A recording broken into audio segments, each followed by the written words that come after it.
My dear student, ये देखिए physics का पेपर है और ये लास्ट ईयर का पेपर है 2022 का 10 तारीख तीसरा महीना। ठीक है, इसको हम पूरा सॉल्व करेंगे, लेकिन फ़िलहाल अभी इस वीडियो में मैं आपको सेक्शन ए और सेक्शन बी इसका ही अच्छा एक्सप्लेनेशन दूंगी। सी एंड डी ये आपको 1 या 2 दिन में इंशाल्लाह मिल जाएगा।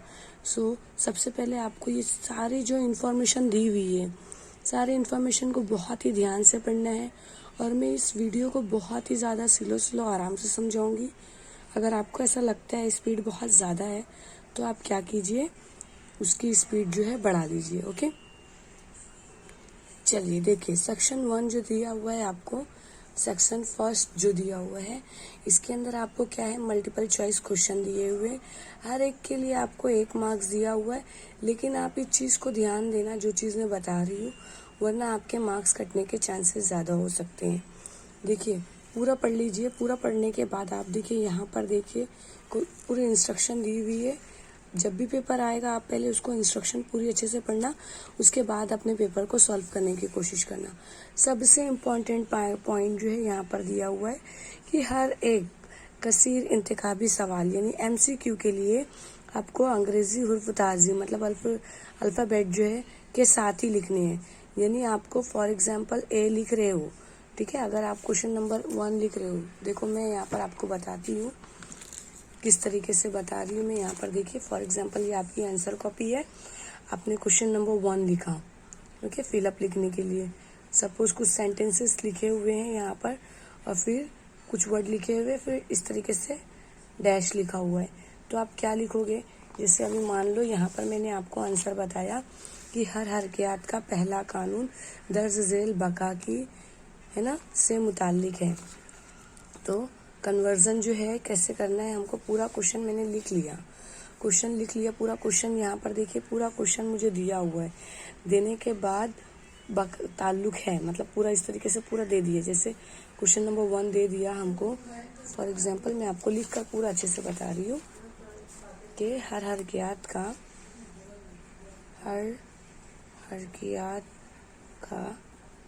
पहला कानून दर्ज झेल की बका से मुतालिक है, ठीक है, डैश। अब कैसे आंसर लिखोगे आप लोग, इसका आंसर जो है, प्रॉपर आंसर क्या है, तवानाई। तो आप इस तरीके से डायरेक्टली तवानाई मत लिखो, ठीक है। ओके, मैं मानती हूँ इसका आंसर सही है, लेकिन आपको यहाँ पर पहले ही दे दिया गया है कि एग्जाम्पल कैसी दी हुई है। देखिए ए डैश या जो भी है, तो आपको कोई वो प्रॉब्लम ही नहीं है। आप इसका जो है बी आंसर एक ऐसे करके लिख सकते हो पूरा, या तो फिर इसका जो दूसरा मैटर है यही का फर्स्ट आप ऐसा करो और लिखो बी ऑप्शन के साथ तवानाई, ठीक है। अब इस तरीके से भी लिख सकते हो और इस तरीके से भी लिख सकते हो, जो इजी लगे आप वो कर लीजिए, ठीक है। चलो स्टार्ट करते हैं, हम हमारे पेपर की तरफ बढ़ते हैं। क्या दिया हुआ है कि हर हरकत का पहला कानून जो है दर्ज झेल की बका से मुताल्लिक है, तो किससे है, तवानाई।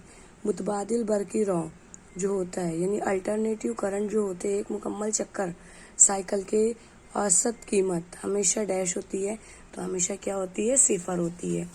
अब देखिए बैरूनी मुस्तकिल बरकी मैदान में रखे हुए बरकी 2 कुतबा पर अमल करने वाली गर्दिशा की आज़म कीमत के लिए जाविया डैश होता है, तो जाविया कितना होता है, हमेशा 90 डिग्री होता है। जब नूर की शुआ एक वास्ते से दूसरे वास्ते में सफ़र करती है तो इसकी कौन सी खासियत तब्दील नहीं होती, क्या तब्दील नहीं होता, इसमें तवातुर तब्दील नहीं होता।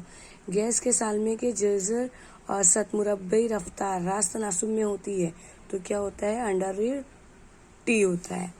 इकाई जो दिया हुआ है वेब मीम माइनस स्क्वायर मतलब यानी मसावी होती है, तो वो उसका क्या होता है, किसका होता है, वो टेस्ला होता है। उसके बाद जब शाकोल उम्दी दायरवी हरकत करता है और डोरी जो स्ट्रिंग होती है उमूदी मस्तवी में गर्दिश करती है, रोटेट होती है, तो डोरी की उफ़की हालत के तनाव टेंशन जो होता है, अब बुनियादी तरीन मकाम जो होगा उसके तनाव के दरमियान फ़र्क जो होगा जो कितने का डिफरेंट होता है, तो इसको सॉल्व करोगे तो आपको कितने का डिफरेंट मिल जाएगा, आपको 3 mg। बात समझ में आई। उसके बाद आप लोग देखिए हमारा जो क्वेश्चन है, कमरे की तपिश पर एक शौरी नली यानी कैपिलरी ट्यूब दी हुई है, उसमें माय कितना दिया हुआ है 2.5 ऊंचाई तक चढ़ता है। अगर पहली नली के निष्कुत्र वाली एक नली को इसी माय में डुबाया जाए जिसमें पहली नली डुबोई जाती है, तो इसका जो दूसरी नली में कितना होगा, आपको 5 सेंटीमीटर जो है दिया हुआ है। आपको फिर इसके बाद वाला देखिए तनासुब दिया हुआ है तो 5.3। ओके, मैं सोल्यूशन भी आपको बता दूंगी, किस तरीके से सोल्यूशन जो रहेगा वो बता दूंगी। अभी फिलहाल आपको ये देखिए यहाँ पर इसका जो आंसर ये है। अब यहाँ पर देखिए सवाल नंबर 2 हमारा स्टार्ट हुआ है कि कवा पैमा के तार की कवाई ढलान जो पोटेंशियल ग्रेडियंट होती है उसकी तारीफ लिखने का है, और सिर्फ इसकी जो तारीफ लिखकर हमको क्या करना है, कितने मार्क्स का क्वेश्चन है ये, 8 मार्क्स का क्वेश्चन है, ठीक है, और 8 सवाल दिए होंगे इसमें, तो आपको पूरे आंसर लिखने हैं।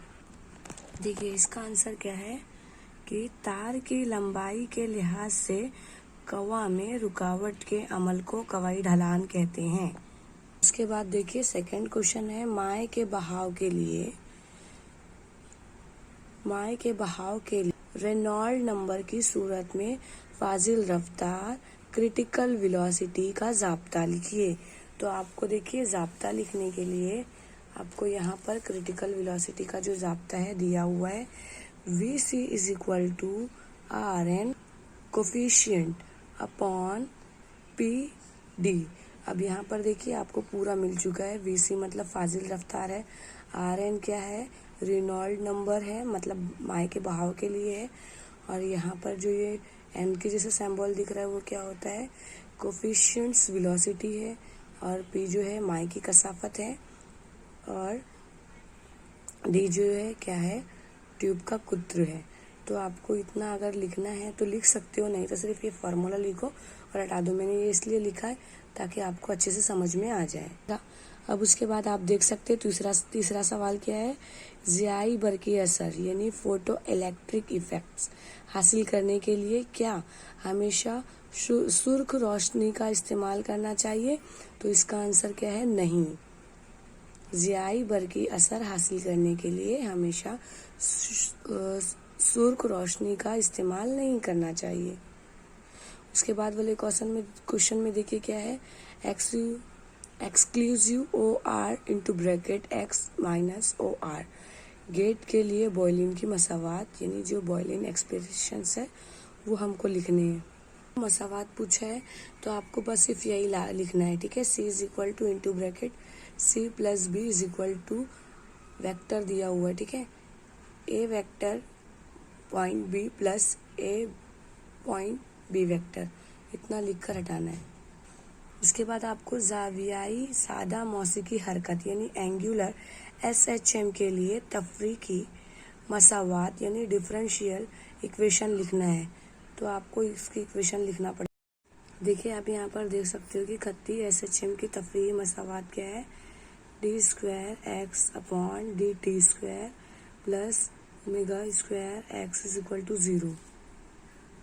क्या है, बोहर के जौहरी नमूने के तीसरे मफरूजा का रियाजियाती जाब्ता, ठीक है, यानी मैथमेटिकल फार्मूला क्या है, तो आपको मैथमेटिकल फार्मूला देखिए मैंने यहाँ पर लिखा है, EM minus EN is equal to HV।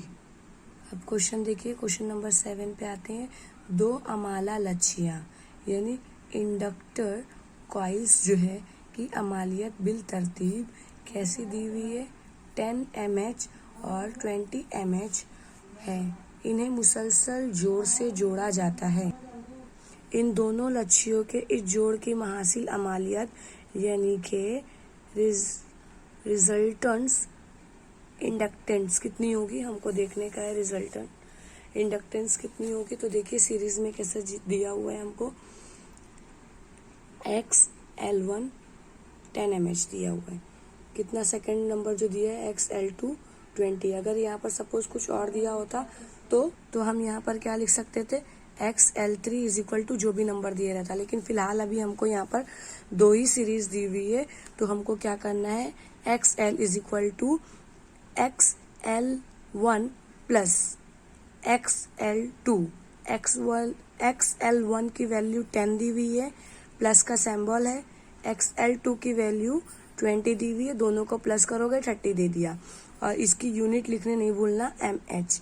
Okay, अगर और नंबर दिया होता हमको तो हम उसके अंदर भी क्या करते थे, ऐड कर देते, बट फिलहाल हमको इतना ही दिया हुआ है, हमको इतना ही करना है। चलिए अब हम शुरू करते हैं। हमारा जो सेक्शन है, सेक्शन बी है, हिस्सा बे सेकंड की तरफ।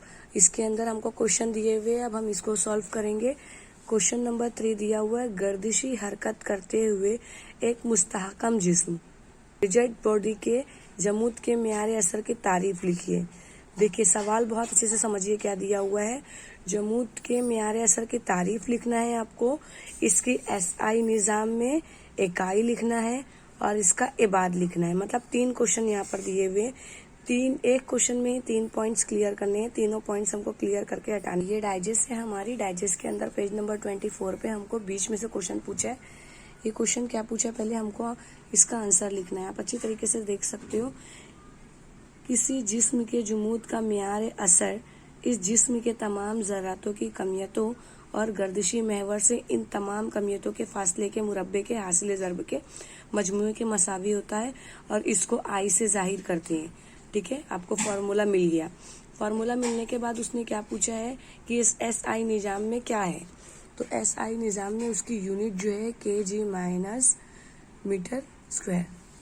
ठीक है, अब उसके बाद हमको इबाद लिखना है, तो इबाद क्या है, M1L2T0। आई होप आपको समझ में आ रहा होगा, सब समझेगा, धीरे धीरे आप लोग समझने की कोशिश करो, सब समझेगा, टेंशन लेकर स्टडी मत करो। कुतबी बरकी रोग जो है मतलब पोलार डाइलेक्ट्रिक्स है, और गैर कुतबी बरकी रोग मतलब नॉन पोलार डाइलेक्ट्रिक्स किसे कहते हैं, इसका डिफरेंशिएट लिखना है। तो एटलीस्ट आपको 4 पॉइंट्स यहाँ पर लिखने पड़ेंगे। ओके, 4 पॉइंट्स कैसे कि आपको कुतबी जो है उसका लिखना पड़ेगा और गैर कुतबी जो है उसका लिखना पड़ेगा। ओके, तो क्वेश्चन आप देख सकते हो अच्छे से। तो देखिए यहाँ पर लिखा हुआ है, बैन बरकी सालमा जिसमें मस्बत बरकी बारो मतलब प्रोटॉन्स की मरकज़ कमियत मनफी बरकी बारो इलेक्ट्रॉन्स की मरकज़ कमियत के सालमात की गैर मुतशाकिल शक्ल की वजह से मुंतबक नहीं होती है, गैर कुतबी बरकिया कहलाता है। एग्जाम्पल आपको दे दिया गया है, HCl पानी, अल्कोहल, NH3, इसमें से 2-3 जो भी याद होती है वो लिख लो। अगर आपको ये इतना लंबा चौड़ा नहीं याद हो रहा है, इसका सेकंड पॉइंट, दोनों अपोजिट है एक दूसरे के, इसके अंदर मुंतबिक नहीं होती है, इसके अंदर मुंतबिक होती है। तो आपको जो इजी लगता है वो लिखो। बैन बरकिया जिसमें मस्बत बरकी बारों की मरकज़ कमियत मनफी बरकी बारों की मरकज़ कमियत से मुंतबक होती है, गैर कुतबी बैन बरकिया कहलाता है। एग्जाम्पल क्या दिया हुआ है, H2N2O2 CO2 बेंजीन, मीथेन वगैरह। आपको ये जो आंसर लिखने हैं कि आप देखिए, आप क्वेश्चन क्या दिया हुआ है, हर हरकियाती अमल क्या है, इसकी 2 किस्में लिखना है। तो आपको 2 किस्में लिखने के लिए देखिए आपको पेज नंबर जो है दिया हुआ है, यहाँ पर मैं आपको बताती हूँ कैसे लिखना है। ये क्या होता है, किस तरीके से है, वो अमल जिसके ज़रिए 2 या 2 से ज़ायद निज़ाम की मुतगैरात बदल सकते हैं, तब्दील हो सकते हैं, हर हरकयाती अमल या तब्दीली कहलाता है। ठीक है, और उसके बाद उसमें क्या पूछा है क्वेश्चन में, हमको क्वेश्चन में उसने पूछा है कि इसकी 2 किस्में लिखना है।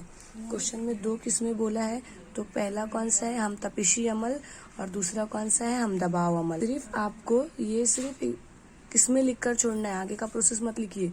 हम तपिशी अमल और दूसरा कौन सा है, हम दबाव अमल। हमने ये बोलता कि उसकी दोनों किस्में बयान कीजिए, तो आपको बयान करना रहता है, और अगर आपको लाना है तो आप लिख दो। फिर उसके बाद देखिए क्या बोला है, हाइड्रोजन जौहर में इलेक्ट्रॉन के nवे बोहर मदार के निफ्स कुत्र रेडियस की मसावात अकस कीजिए। बहुत इजी क्वेश्चन है, थोड़ा सा समझने की कोशिश करोगे सब समझ में आएगा। देखिए ये क्वेश्चन बहुत इजी है, मैं आपको एकदम इजी करके दी हूँ। सबसे पहले आपको क्या करना है, यहाँ पर जो फॉर्मूला लिखा हुआ है नीचे, आगे मैं आपको दिखाऊंगी अभी, लेकिन वो फॉर्मूला क्या है पहले ये पूरा क्लियर कर लो। Me क्या है, क्या होता है, मास ऑफ इलेक्ट्रॉन, यानी कमियत का इलेक्ट्रॉन होता है। E क्या होता है, चार्ज ऑफ इलेक्ट्रॉन, E जो है चार्ज दिखाता है ना। और Rn क्या होगा, radius of n Bohr orbit. Z क्या होगा, number of electron in an item. और n क्या होगा, प्रिंसिपल क्वांटम नंबर। समझ में आ गया? आप लोग इसको स्क्रीनशॉट ले लो। बोहर की पहली मसावात जो है, पहला मफरूज जो हम इस्तेमाल करेंगे, तो देखिए हमारी हमेशा पहली जो फोर्स होगी वो कौन सी होती है, कॉलम्स फोर्स होती है, या तो मरकज़ जू कुव्वत होती है। दूसरी कौन सी होती है, सेंट्रीपिटल फोर्स होती है, मतलब बर के सुकूनी कुव्वत होती है। अगर इसको मैं फोर्स में मतलब मेंशन करूँ, FCP, FE, समझ में आ गया, मरकज़ जू कुव्वत और बर की सुकूनी कुव्वत। देखिए ये क्वेश्चन आपको देखकर इतना बड़ा है, घबराना नहीं है, बहुत ईजी है, समझने की कोशिश करो। बोहर के जौहरी नज़रिए की पहले मफरूज़ा के मुताबिक, मतलब उसका जो पहला मफरूज़ा है क्या था, mv² is equal to 1 ZE² 4π E0 R²। आपको मैंने पीछे पूरा बता दिया, m क्या है, v क्या है, ZE क्या है, आप पीछे देख सकते हो। अब यहाँ पर देखिए हमने क्या किया, r को साइड में लिए हैं, तो हमारे पास पूरा जो है 1/4π E0 इंटू ZE, यहाँ से देखिए हमने इसको अलग किया तो mv² इसके साथ में आ गया, क्योंकि ये अप साइड है ना और ये भी अप साइड है, तो इसलिए इसको क्या कर दिया हम लोगों ने, साइड में ले लिया। इक्वेशन नंबर 1 ये हो गई, और ये लर्न करना है आपको, ठीक है। और बोहर की जो जौहरी नज़रियात की दूसरा मफरूज़ा जो है वो क्या होता है, mvr is equal to NH/2π, ये सेकेंड है। तो हम क्या करेंगे, v इधर पर है तो यहाँ पर कौन कौन बचा, mr, तो ये नीचे गया mr, और नीचे साइड में क्या है 2π NH। अब देखिए ये कीमत जो हमको मिल गई है, ये कीमत को हमको क्या करना है, मसावात नंबर 1 में रखना है। मसावात नंबर हमारी 1 तो ये आई ना बेटा। अब देखिए r जो है यहाँ पर, ये r मैंने सेम ऐसी r रख दिया, बहुत ध्यान से समझने की कोशिश करो। 1/4π E0, यहाँ पर मैंने सेम लिख दिया। सेम लिखने के बाद ZE², यहाँ पर भी ZE², m का m, यहाँ पर ये चीज़ें देखने वाली है। v² दिया हुआ है, क्या दिया हुआ है, v², मतलब हमको यहाँ पर v की वैल्यू फाइंड आउट हो गई। v की जगह पे हमको पूरा ये लिखना है, तो v की जगह पे जल्दी देखिए यहाँ पर v² है, मतलब m के बाद हमारे पास v² है, यानी क्या है, NH/2π mr, तो NH/2π mvr, और v क्या है, स्क्वायर में है, इसलिए हमने इसको क्या किया, स्क्वायर में रखा। बात समझो मैंने क्या कहा, पूरी इक्वेशन वैसे ही लेंगे और v की रिप्लेसमेंट पे हमको क्या करना है, v की पूरी वैल्यू पुट कर देना है। समझ में आया? अब किस तरीके से लेना है, सेम पहले हमको इसको क्या बोलते हैं, सॉल्व करना पड़ेगा। ये पूरा मैंने एज इट इज कॉपी किया, ZE का भी किया मैंने। ZE का कॉपी करने के बाद यहाँ पर ध्यान दो, m है, m नीचे ही रहेगा, ठीक है। यहाँ पर लेकिन देखिए क्या है, अपर लेवल है और लोअर लेवल है, दोनों साइड में, तो ये क्या है, NH जो रहेगा पहले वो क्या हो जाएगा, अप साइड में है ना, ये डाउन साइड में चला जाएगा, तो ये NH चला गया। अब बचा कौन, 2, और यहाँ से 2, मतलब 2π बचा हुआ है, ध्यान से देखो, 2π mr इतना बचा हुआ है, और वो भी किस में है, स्क्वायर में है। तो हमारा देखिए 2 2 ज़ा 4, इसलिए हमारे पास क्या हो गया 4, और पाई का π², ठीक है। और m क्या था, m भी स्क्वायर में हो जाएगा, r भी स्क्वायर में हो जाएगा, क्योंकि सब स्क्वायर में है, तो m क्या हो जाएगा, m² r², 2 कितना हो जाएगा 4π²। बात समझ में आई कैसे सॉल्व हुआ, ये बहुत इजी है, हर स्टेप को अच्छे से समझो, एज इट इज कॉपी हुआ। पहले हमको एक सॉल्व करके हटाना है, यहाँ पर मैंने ले लिया पूरा सेम, मैंने कॉपी किया। यहाँ पर देखिए क्या करने की चीज़ है, पूरी कॉपी होने के बाद, पूरी कॉपी हो गई है ना, कॉपी होने के बाद हमको क्या करना पड़ेगा, यहाँ से आपको अब r को लेना है। यहाँ पर देखिए 4π था ना, 4π, यहाँ का 4π और यहाँ का 4π, मतलब ये जो 4π है ये और ये दोनों कट चुके हैं, लेकिन पाई 2 है, मतलब एक पाई यहाँ से कट चुका है, ये 4 तो कट गया, पाई 2 है, एक यहाँ से पाई कट गया, तो ऊपर का एक पाई बचा है, इसलिए हमने यहाँ पर एक पाई लिख दिया, ठीक है। समझ रहे हो बात को, का जो स्क्वायर है वो नहीं है आर स्क्वायर, ठीक है। क्यों नहीं है, यहाँ से समझने की कोशिश और करो, क्योंकि देखिए यहाँ पर m है, यहाँ पर देखो m है और यहाँ पर भी m है, मतलब 2 m है, यहाँ से एक m कैंसल्ड हो गया तो एक ही m बचा, इसलिए यहाँ का स्क्वायर हट गया। बात समझ में आई? नहीं समझिए वापस से बैक जाओ वीडियो में, समझ में आएगा। n स्क्वायर है, h स्क्वायर है, अब यहाँ पर ये एज इट इज ही हुआ। अब यहाँ का देखिए r है, ये पूरा सेम ही कॉपी करो। सेम कॉपी करने के बाद हमारे पास यहाँ भी आर है, यहाँ भी आर है, इक्वल के बराबर इस साइड भी आर है, लेफ्ट हैंड साइड भी और राइट हैंड साइड भी, लेकिन 2 आर है, मतलब एक आर अगर कट हो जाता है यहाँ से तो एक आर यहाँ पर बचा, इसलिए यहाँ पर भी ये भी आर हो गया, ठीक है। पूरा एज इट इज कॉपी हुआ। यहाँ पर देखिए क्या हो जाएगा, अब हमारे पास आर एन, क्यों लिया गया है आर एन यहाँ पर, बहुत ध्यान से समझो क्यों लिखा मैंने यहाँ पर, क्योंकि आर एन नंबर ऑफ मालूम करना है।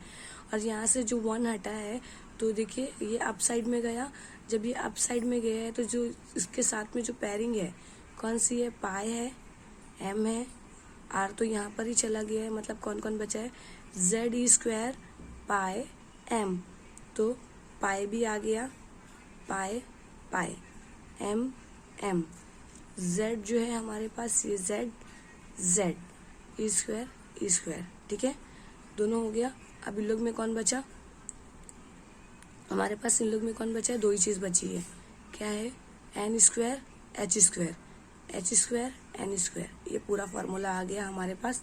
और क्या बोला गया था हमको, उसकी मसावात अखज़ करना है, तो ये बाहर की जो है मसावात अखज़ हो गई, ठीक है। आई होप समझ में आया होगा। उसके बाद का क्वेश्चन क्या है, हम आहंग सुर, हार्मोनिक और बुलंद सुर यानी ओवर ट्यून क्या होते हैं, 2-2 पॉइंट लिखना है। तो देखिए मैंने यहाँ पर 2-2 पॉइंट बनाया है। बुनियादी तवातुर और इसके तमाम दीगर असनाफ सुरती कहलाते हैं, चाहे वो दी हुई आवाज़ में मौजूद हो या ना हो।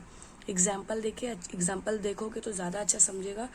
अगर एन बुनियादी तवातुर है, कंसिडर करेंगे अगर एन बुनियादी तवातुर है तो पहली सूती क्या होगी, मतलब एन पहली सूती होगी, और दूसरी सूती क्या हो जाएगी, 2n हो जाएगी, और तीसरी सूती क्या हो जाएगी, 3n हो जाएगी, और चौथी क्या हो जाएगी, 4n हो जाएगी, फिर पांचवी 5n, इस तरीके से ये चलते रहेगा।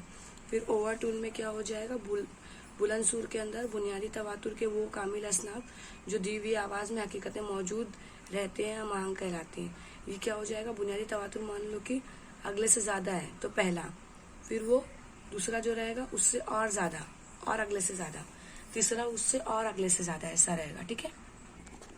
उसके बाद के क्वेश्चन देखिए, उसके बाद के क्वेश्चन में बेटा आपको क्या बोला गया है, उसके बाद के क्वेश्चन में बोला गया है कवि पैमा और वॉल्ट मीटर के दरमियान में फ़र्क लिखना है। तो देखिए कवि पैमा और वॉल्ट मीटर के दरमियान में मैंने फ़र्क लिख कर दिया, एकदम ईजी है। कवि पैमा की मज़ाहमत कैसी होती है, लामहदूद होती है, तो सही सी बात है, इसका अपोजिट क्या होगा, महदूद होती है। बरकी खाने में क्या होता है, बरकी रॉ की ज़रूरत नहीं होती है, और मतलब कवि पैमा को, और इसके अंदर क्या होगा, बरकी खाने की बरकी रॉ की ज़रूरत होती है, किसको, वॉल्ट मीटर को। बरकी पैमा की हिसासियत ज़्यादा होती है, इसमें क्या हो जाएगी, हिसासियत कम हो जाएगी। बरकी खाने की अंदरूनी मज़ाहमत मालूम की जा सकती है और इसकी मालूम नहीं की जा सकती। आप लोग अच्छे से देख लीजिए, पूरा एकदम साफ क्लियर दिखाई दे रहा होगा।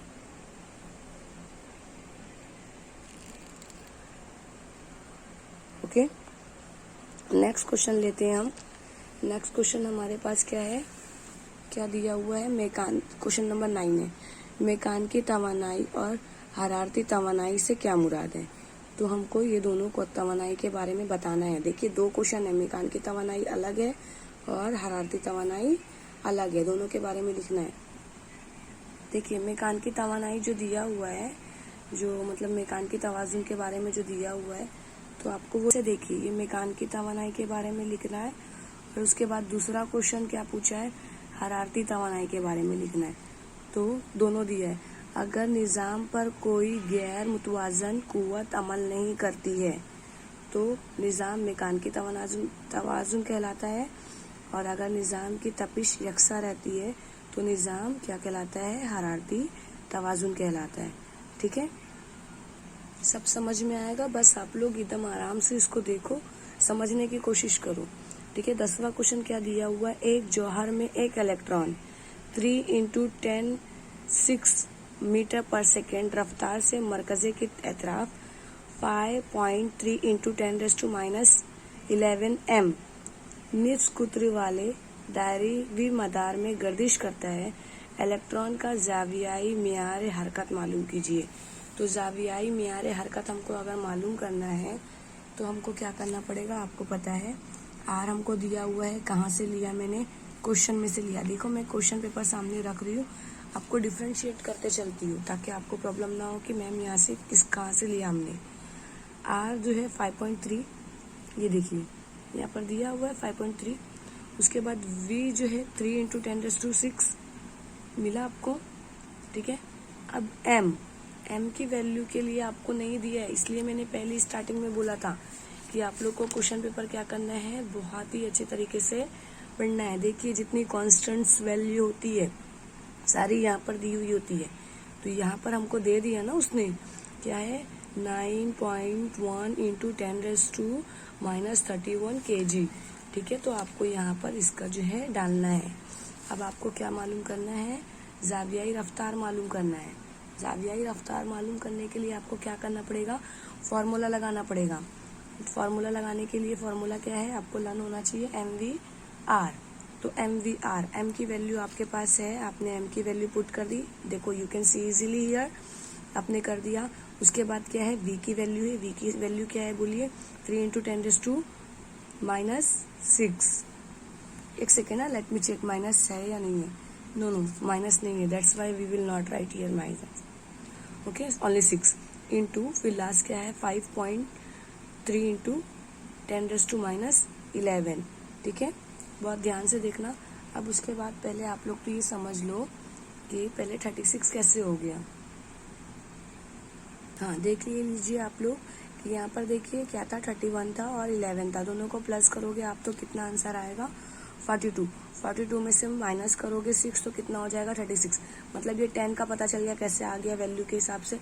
अब बचा कौन कौन हमारे पास, 9.1, ओके, 3 और 5.3, सबको मल्टीप्लाई कर देना, आपको आंसर मिल जाएगा। यूनिट नहीं भूलना, ओके। न्यूमेरिकल्स बहुत इजी, आप लोग ध्यान से देखोगे तो सब समझ में आएगा। क्वेश्चन नंबर जो है सवाल नंबर 11 दिया हुआ है, आपको जो है 600 क्या दिया हुआ है, तूले मौज दिया हुआ है। तो पूरे क्वेश्चन आपको समझने हैं पहले अच्छी तरीके से और उसके बाद उसको सॉल्व करना है। आपको देखिए 2 मीटर भी दिया हुआ है। फिर उसके बाद क्या बोला गया है, पर्दे पर 10 रोशन पट्टियों का फासला भी दिया हुआ है। फिर एक देखिए 1 मीटर में दिया हुआ है 2 और एक 2 जो है 2 सेंटीमीटर में दिया हुआ है। इस बात को बहुत अच्छे से ध्यान दीजिए। हाँ, कि लैम्बडा की वैल्यू आपको दे दी गई है तो आपको क्या करना है, एम्पियर में दिया हुआ है, उसको मीटर में कन्वर्ट करने के लिए आपको क्या करना पड़ेगा, डायरेक्टली 10⁻11 कर दीजिए। डी मैंने आपको बताया 1 मीटर में दिया हुआ था, 1 सेंटीमीटर में दिया हुआ था, तो डी आपने ले लिया। और फिर उसके बाद 10 रोशन पट्टी जो दी हुई थी सेंटीमीटर में दिया हुआ था उसको मीटर में कन्वर्ट करना है। मीटर में कन्वर्ट कर लिया और जब मीटर में कन्वर्ट हो गया वो तो उसको डब्ल्यू में करना है। तो उसको और लेस देन करोगे आप लोग 0.002 इंटू, फिर यहाँ पर देखिए क्या हो जाएगा, डायरेक्टली 0.2 इंटू 10⁻³ ओके। अब देखिए फॉर्मूला आपके पास क्या है, W is equal to lambda D/D। तो आप इसको किस तरीके से करोगे, आपको फाइंड आउट टू D करना है ना, डिस्टेंस मालूम करना है ना, तो D is equal to lambda D/W। अब देखिए लैम्बडा की जो वैल्यू थी आपने लिख दिया, पूरी लैम्बडा की वैल्यू क्या थी, यहाँ से देखिए पूरी है, ठीक है, इंटू 10⁻² और डी की वैल्यू कितनी है 2 है, तो आपने लिख दिया। और क्या बोलते हैं डब्ल्यू की जो वैल्यू थी आपको यहाँ पर मिल गई है 2 इंटू 10⁻³ ओके।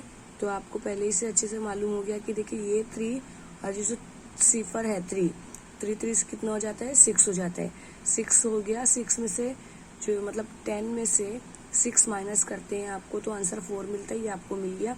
अब कैसे करोगे आप लोग, अब यहाँ पर देखिए कितना बचा हुआ है, ये जो 2 है 2 1 ज़ा 2 और ये वाला 2 1 ज़ा 2 कट गया। आप लोग इसे भी काट सकते हो या तो फिर अगर आप लोग इस तरीके से भी ले रहे हो तो भी आंसर आएगा। 2 1 ज़ा 2, 2 3 ज़ा 3, 2 ज़ा 6, इस तरीके से भी आंसर आ सकता है। देखिए वैल्यू फाइंड आउट हो गई। अब उसके बाद देखिए कौन सा क्वेश्चन है, क्वेश्चन नंबर आपको क्या दिया हुआ है 11 दिया हुआ है। क्वेश्चन बहुत अच्छे से पढ़िए, ध्यान से पढ़िए और आपको क्या मालूम करना है, गूंजी तवातुर मालूम करना है। देखिए मैंने आपको यहाँ पर पूरा लिख कर बताया है।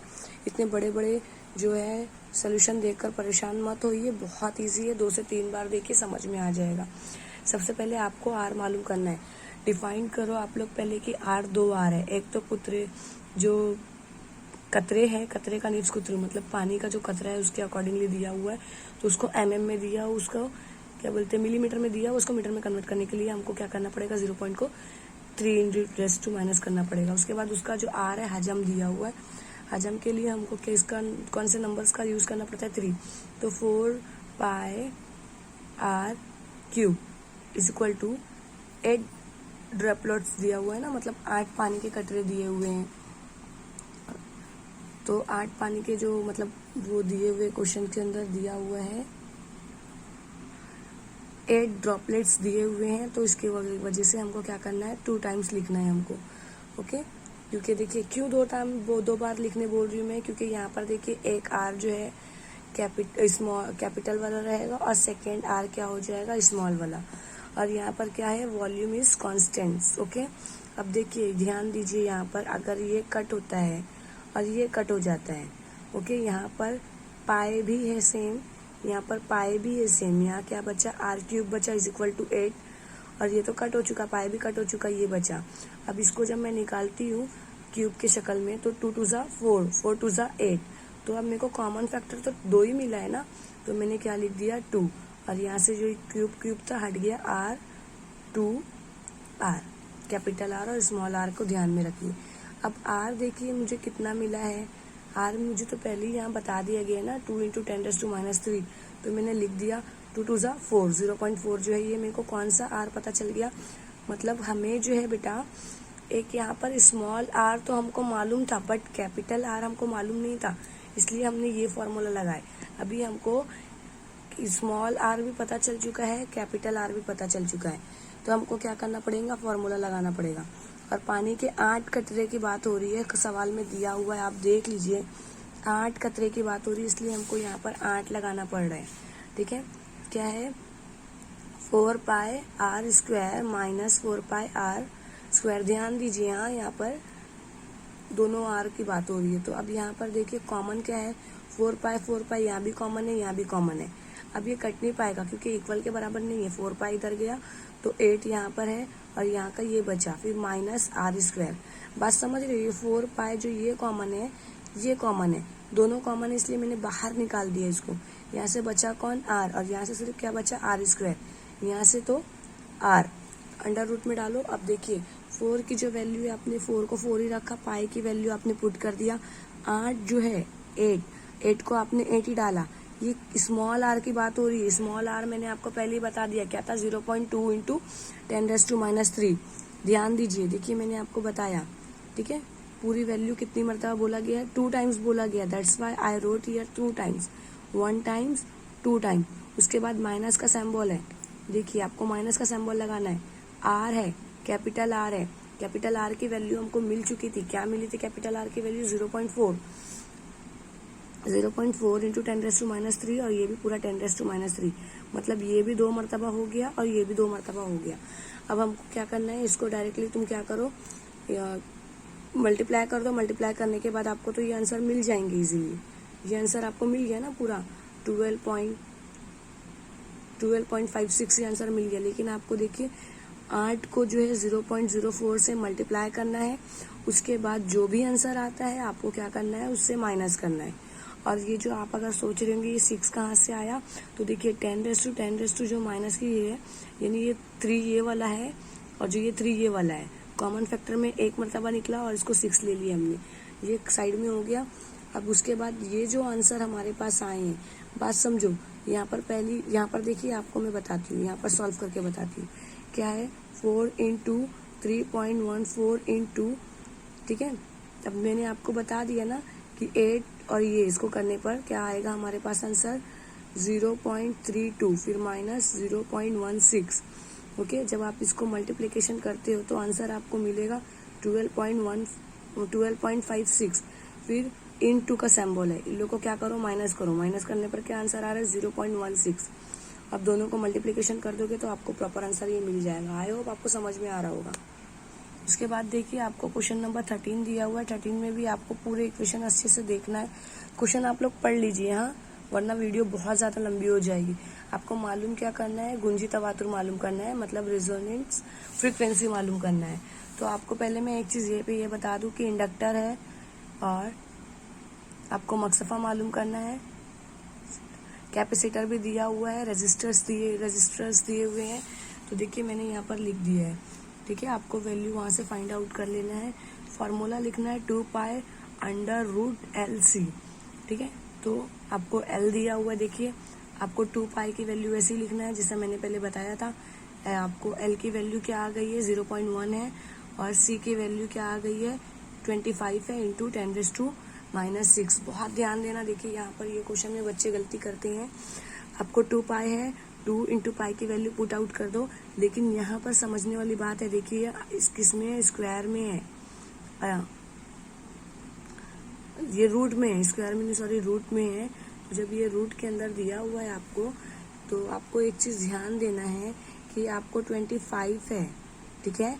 स्क्वायर रूट दिया हुआ है, आपको पहले रूट निकालना पड़ेगा, क्या है 5 है, ओके। 10⁻⁻⁶ का क्या हो जाएगा 3 हो जाएगा, हाफ मिल गया। और ये 0.1 जो है, 0.1 का जब आप लोग हाफ लोगे तो वो कितना आएगा, कितना आने वाला है 0.31। देखिए मैंने यहाँ पर किया है 0.31 का कितना आने वाला है, समथिंग वैल्यू आने वाली, मतलब 0.1 को जब आप लोग करोगे तो 0.31 से ही करना, ताकि लमसम वैल्यूज आपको मिल सके। अभी क्या करना है आपको, यहाँ पर प्रॉपर एक आंसर मिल गया, इन लोग दोनों को मल्टीप्लिकेशन करो। मल्टीप्लिकेशन करने के बाद आपको क्या करना है, उसके साथ मल्टीप्लाई करके ये जो दोनों हैं ये और इसको मल्टीप्लाई करो, आंसर मिल जाएंगे। और ये जो -3 है उसके अकॉर्डिंगली सिफर लगा दो, आपको आंसर प्रॉपर मिल जाएंगे। उसके बाद के क्वेश्चन देखिए, लास्ट वन क्वेश्चन है हमारा ये सीरीज का। आपको क्वेश्चन दिए हुए हैं, आपको क्या मालूम करना है, क्या है मोलार स्पेसिफिक हीट्स मालूम करना है, यानी 2 सालों के हरारत की खुसूसियात मालूम करना है। ये क्वेश्चन में देखिए आपको क्या मालूम करना है, CP और CV का फॉर्मूला लगा हुआ है, क्वेश्चन में दिया हुआ है। ये पूरी इक्वेशन हो गई। अब देखिए यहाँ पर 0.5 मैंने इसलिए लिया क्योंकि हाफ लेने पर है, और 9 है। यहाँ पर जब मैंने 0.5 को क्या किया, मल्टीप्लाई किया है, तो कितना आंसर आएगा आपको देखिए मैं कर बताती हूँ। 0.5 है ना, तो कितना हो जाएगा 5 1 ज़ा 5, ओके। और ये कितना हो जाएगा 5 1 ज़ा 5, कितना बचा 4 बचा, 8 ज़ा 40, और कितने सिफर हो गए 1 2, क्योंकि यहाँ से मैंने सिफर हटाया तो यहाँ बढ़ेगा, है ना। तो कितने हो गए 1 2 3, 1 2 3, समझ में आया। अब देखिए CP और CV के लिए हमको क्या करना पड़ा है, हमको तो ये CV की वैल्यू मालूम पड़ गई है, CV मैंने इधर रख दिया, और यहाँ पर इसकी पूरी टोटल वैल्यू कितनी दी हुई है 9000 दी हुई है। अब इसको मेरे को क्या करना है, यहाँ पर माइनस में इधर लाऊंगी तो प्लस करना है, तो बराबर आंसर क्या हो जाएगा 27,000 दिए हुए हैं। और उसकी यूनिट मत भूलिए, यूनिट के साथ में लिखिए, ओके। और सेक्शन C और D की जो है मैं आपको बहुत जल्दी आपको बता दूंगी।